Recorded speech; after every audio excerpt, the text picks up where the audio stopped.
So the story goes that at the base of Mount Fuji in Japan, there is a forest where people go to commit suicide.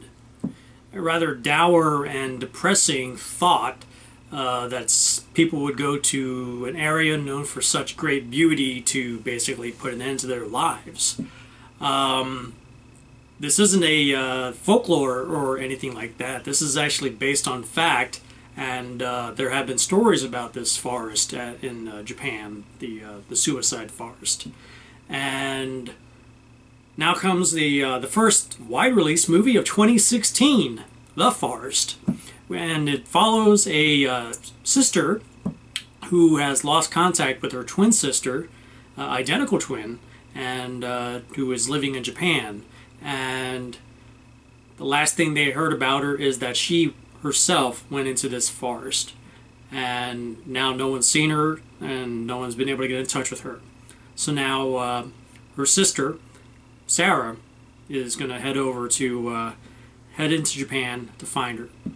So that's what the setup is a pair of identical twins.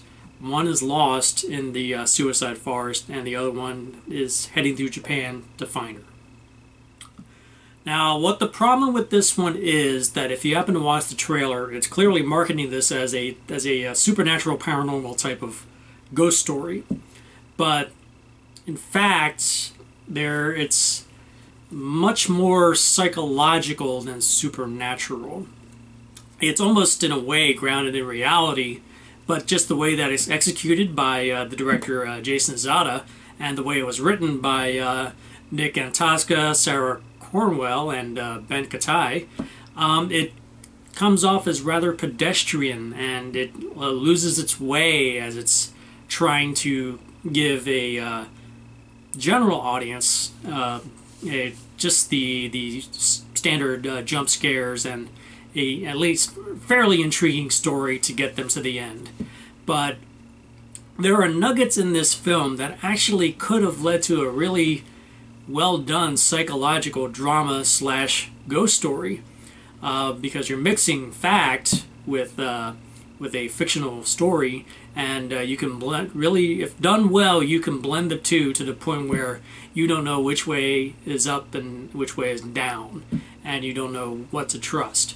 It's already established that when Sarah, as played by Natalie Dormer, heads into the forest, accompanied by a man she meets, a photographer and journalist, and a local guide.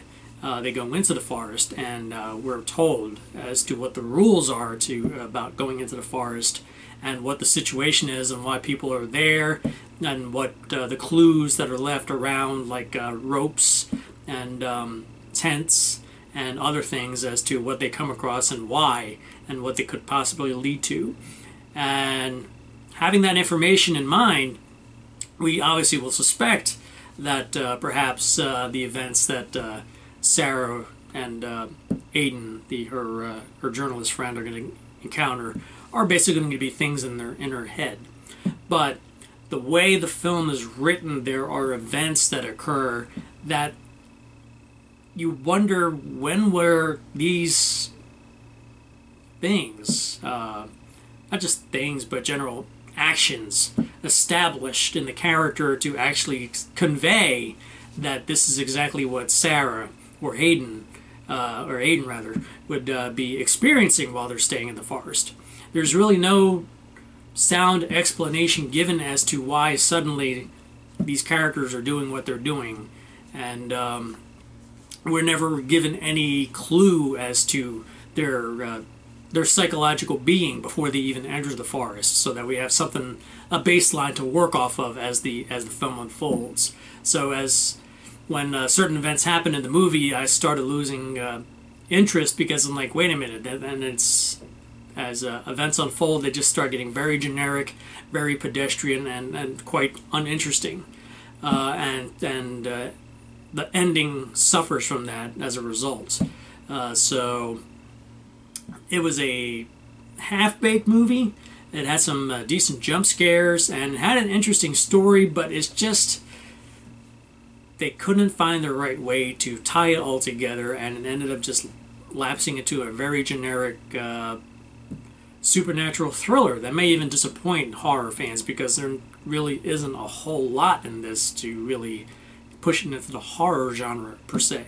Events that appear in the horror genre are obviously are just there to bump up the scare quotient.